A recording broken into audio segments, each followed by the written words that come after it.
Hi and welcome to the channel. Today I'm going to be showing you how you can create this employee application form in Word.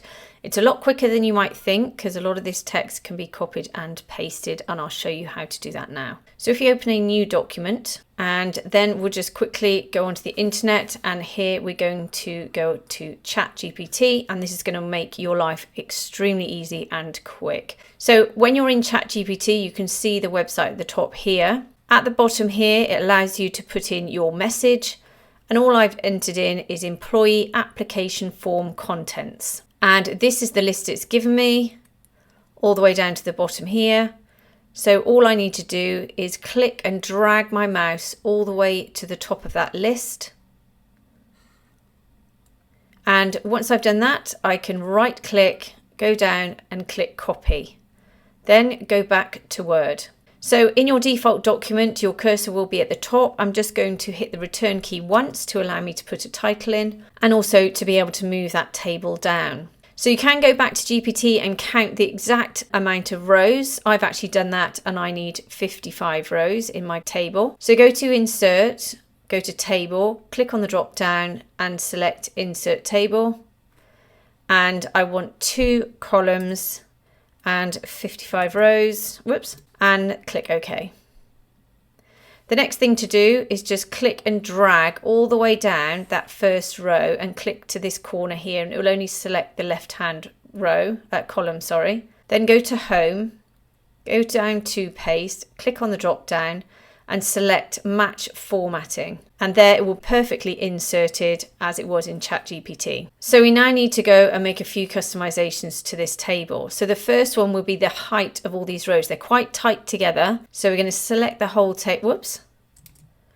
We're going to select the whole table, go to Layout, go to Height. You can select any height you like, but I generally go for 1 centimeter and press Enter. Then whilst it's all selected, I'll go up to this icon here, which is aligned to the center left, and this is where your text will be aligned. You can select any of these, but this is where you'd want your text to be aligned. Once you've done that, we can then go ahead. I'm going to just increase the size of this view. We can go ahead and adjust all of these rows and columns. So I'll do a few for you, and then I'll go ahead and speed up the video. So for example, this top one, I'm going to select it, go to Merge Cells, go to Table Design and change the color because this is actually a title. And then I want to bring this line over to give more space. So click between these 2 cells and then click and drag just that line over there. You don't have to do any of this if you don't want to, but of course your user will only have a small amount of space to put the various bits of text. So you're going to see I'm just dragging all of that over. So those are fairly simple, but where you want some extra space, let's say previous employment details, and you want some more space, I would select these 2 cells, go to Layout, and I would select Insert Below. That will give me a row below, a little bit more space. Then I'm going to select all 4 of those cells and click Merge Cells. And I want to put this title back up to the top. So go back up to this icon here, which is Align Top Left. And that's how you produce one of those cells with a bit more additional space. So I'm going to go ahead, speed up the video and do that to everything. Then I will come back, show you how I put the title in, if I need to split the table, put in my headers and footers, and then finally how to make this a digital form. You can either print it out, or I'll show you a method for your user to be able to use this online.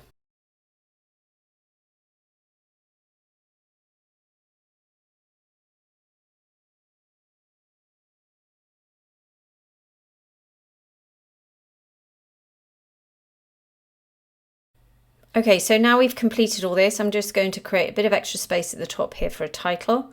So click up the top, make sure your cursor is above the table and just hit the return key a number of times. And then I'm going to go to Insert, Text Box, Draw Text Box.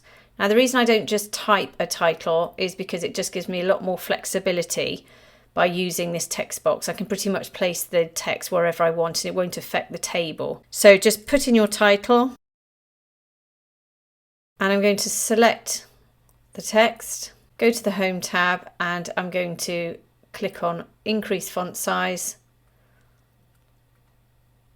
then the underline icon here, and then the center icon. Then go to shape format, align, click on the drop down and select align to center, which will mean it's perfectly lined up to the center. And then if I deselect, you can see we've got a black border, but we've also got a white fill color as well. So I'm going to select it and get rid of both of those. Make sure you're on shape format. Go to this icon here, which is the border, and select no outline. And then shape fill, just select no fill.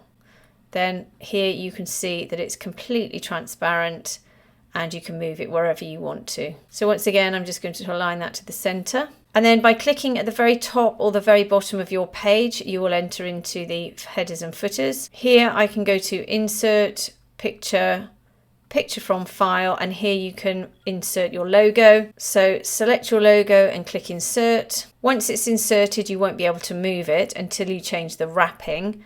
So make sure it's selected, go to wrap text and select in front of text. Then you can resize it and put it anywhere you want to. I always try to line my logos up with this side of my table. You can see here it's quite tight against this second page. So you can zoom in, reduce the size, and you can use your arrow keys to move that up or down if you want to.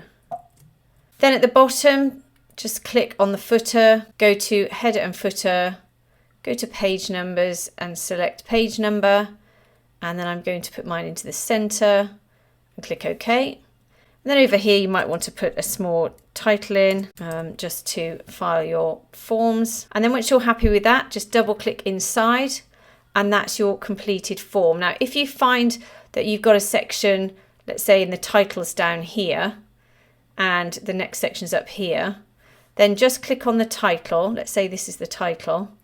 Go to layout, go to split table, and it will split the table for you. And you can see your cursors here. And if I hit the return key, you can see it's actually split the table. And that's really useful if you need to put a section on the following page. If you want to merge them together, then just forward delete. So on a Mac, that's function delete, and it will merge your table back together. If you want to make this into an electronic or digital form, you need to have the developer tab exposed. If you don't have it, it's really easy. Just go to Word, Preferences, Ribbon and Toolbar, just scroll down to the bottom here and make sure that developer tab is checked and click Save. Go to the developer tab and here you'll see a series of icons that we can use to create a digital form. So in the top one here, you want somebody to just put their name in, and many people don't want somebody to put too much information in. So for example, if you go to address, some people's address is very long and they don't want to spoil the form by going down to the next page. So you can actually set the amount of characters that you want to restrict somebody to type. You will have to find out how many characters you're willing to accept. And you can do that by simply typing and counting the characters. And at the top here, I'm going to go to text box. And you can see now I've got this text box in here. If I double click on it, I can then go to this section here, which says maximum length. And in here, I can just put 40 characters and click OK. That will mean that nobody can put any more than 40 characters in this space before it stops. It won't allow them to just keep typing until they've filled out a whole page of text. Once you're happy with that, you can select this box. You can copy it, Command or Control C, and then in all the relevant boxes here, let's not go down to that one because you see what happens. Go to those three, click Command or Control V, which will paste them all in. You can see they've gone to the top of those cells. So just go to Layout and select this option here and we'll put them down a bit. And then you can paste in all of these boxes to the rest of your form. Don't try and paste it into these boxes like this, because you can see anytime you cover the text with this blue shading, it will actually delete the text and will put the box in its place. So for these, just simply just paste them as normal.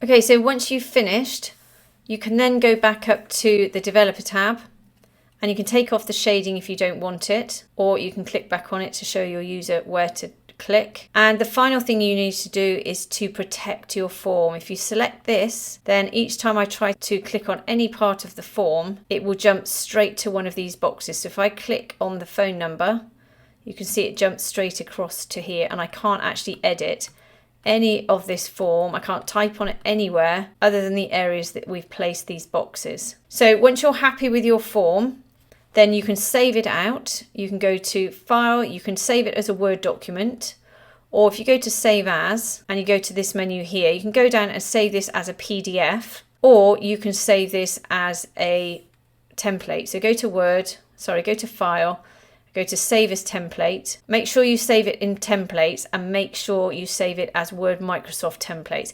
What this will allow you to do is when you open up Word, you have a series of documents in front of you. As you can see, I've got templates. If I go to More Templates, you can see I've got Personal here.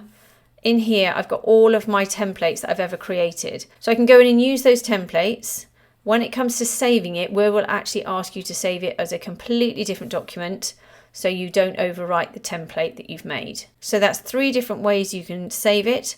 I would send this as a PDF. If you cannot be bothered to fill this out yourself, there will be a copy of it in the link below. So just go and check that out. Thanks for watching, and I hope it's helped. If it has, please like and subscribe, and have a great day.